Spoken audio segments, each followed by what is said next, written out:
You know the verse, "Do not be afraid." You've read it. You've underlined it. You've probably said it to yourself in the dark when the anxiety came back anyway.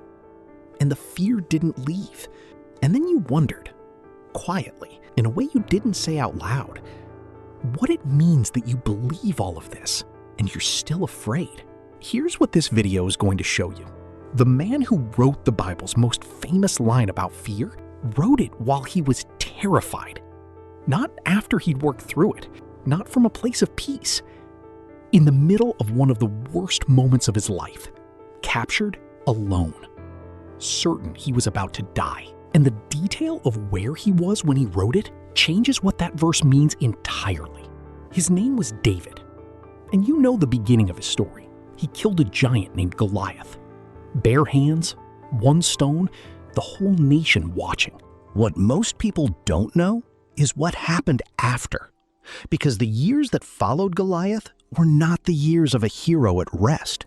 They were years of running, of hiding, of a man who had faced a 9-foot giant without flinching, completely undone by fear.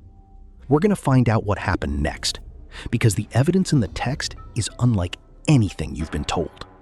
David was a teenager when he walked out to face Goliath. The entire Israelite army, including the king, had refused. David volunteered. No armor, no military training, 1 sling, 5 stones, and a conviction that God was with him. He didn't hesitate. He ran toward Goliath, and he won. After that, something shifted, not in David's faith, but in his circumstances. Because the moment Goliath fell, David became the most famous person in Israel, and that fame made him a target. 1 Samuel 18:7. Saul has slain his thousands, and David his 10,000s. The women of Israel sang that song in the streets, and King Saul heard it. From that moment, Saul decided David had to die. He threw a spear at him, twice. He sent soldiers to David's house in the night. He put a price on his life and turned the whole apparatus of the kingdom against one man.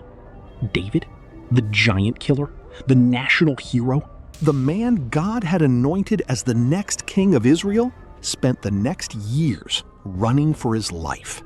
After months of running, through deserts, through caves, through betrayals by people he thought he could trust, David made a decision that the text records without explanation.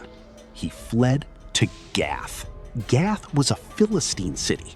It was the hometown of Goliath, the city that had raised the giant David had killed, the city whose people sang songs about their fallen hero, the city that knew David's name and hated him for what he had done.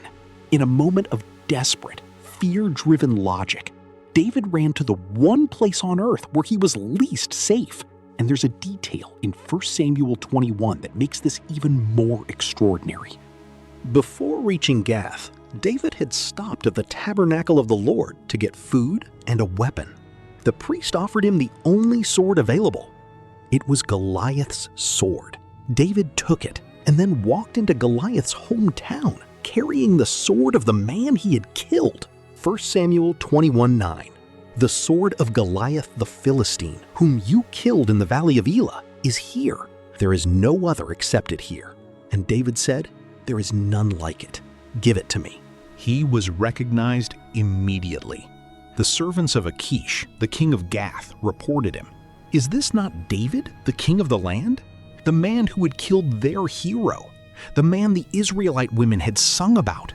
He was standing in their city, sword in hand, with nowhere left to run. And the text says something that you would not expect from the man who killed Goliath without flinching.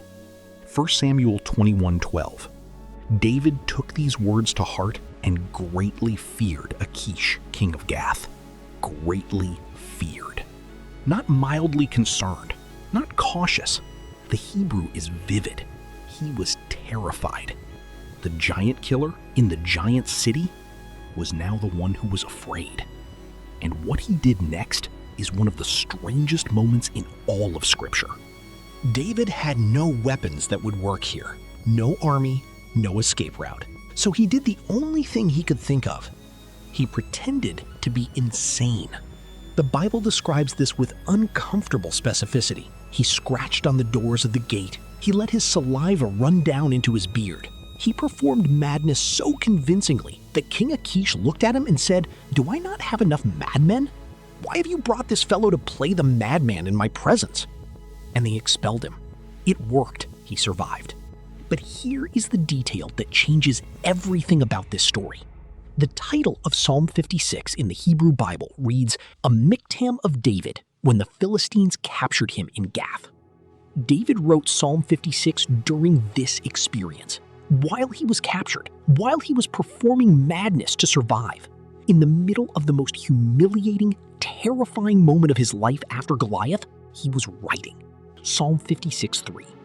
"When I am afraid, I will trust in you."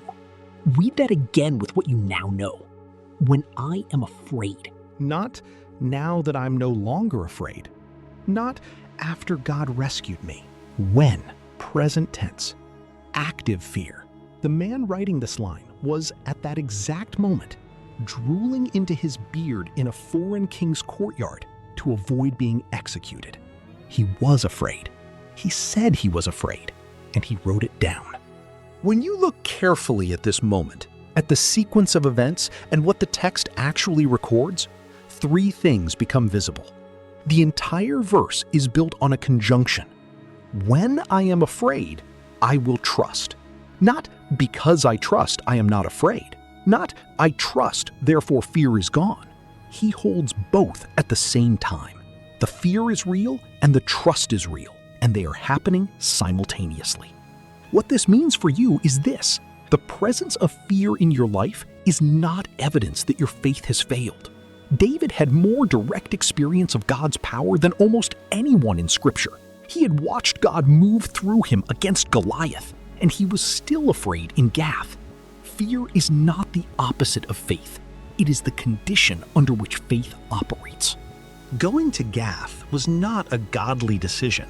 It was a panic decision. David was not walking in faith when he carried Goliath's sword into Goliath's city. He was fleeing in terror and making a choice that almost got him killed. And yet, Psalm 56 is a psalm of trust. God didn't abandon David when he made a desperate, faithless choice out of fear. The psalm that emerged from that mistake is one of the most quoted declarations of faith in the entire Bible. God did not require David to be fearless before he showed up. The most honest thing David ever wrote came from the moment he felt least like himself. Read Psalm 56 in full, and you find something unexpected. It is not triumphant. It is not confident in the way we usually mean that word. It is a man holding two things at once: the reality of his fear and the decision to trust anyway, and committing that tension to writing, rather than pretending one of those things isn't true. David didn't perform courage for God. He showed up afraid and wrote it down exactly as it was. Psalm 56:8, "You have kept count of my tossings. Put my tears in your bottle. Are they not in your book?" He believed God was counting his sleepless nights, collecting his tears, keeping a record of every moment of fear he had endured, not judging him for them, keeping them. David's insanity act worked. King Achish expelled him, and he escaped Gath alive. He went to a cave called Adullam, and there, in the dark, he wrote again. This time, Psalm 34. The opening line of Psalm 34 is a declaration, not of the absence of fear, but of what God does with it. Psalm 34:4, "I sought the Lord, and he answered me, and delivered me from all my fears." He didn't say the fear was wrong.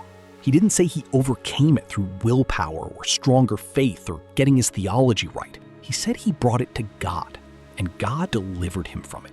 The sequence matters. Fear first, God second, deliverance third, in that order, every time. Looking back, the story reveals something surprising.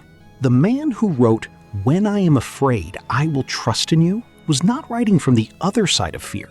He was writing inside it, captured, humiliated, performing madness to stay alive. That is the context of the verse. That is who wrote it and what was happening when he did. which means the verse was never a command to stop being afraid. It was a decision made in the middle of fear. A choice David made not to let the fear have the final word, even while the fear was still fully present. If you are afraid right now of something real, something that hasn't resolved, something you've prayed about and are still carrying, then you are not in a different position than David was in Gath. You are in exactly the same position. And what Scripture shows, not as a comfort poster verse, but as a documented account of a real person in a real crisis, is that the right response to fear is not to make it go away before you trust. It is to trust while the fear is still there. David didn't wait until he felt brave. He picked up something to write with in the worst moment of his life after his greatest victory. And he wrote, "When I am afraid, I will trust in you." That's the part most people miss. That's the answer.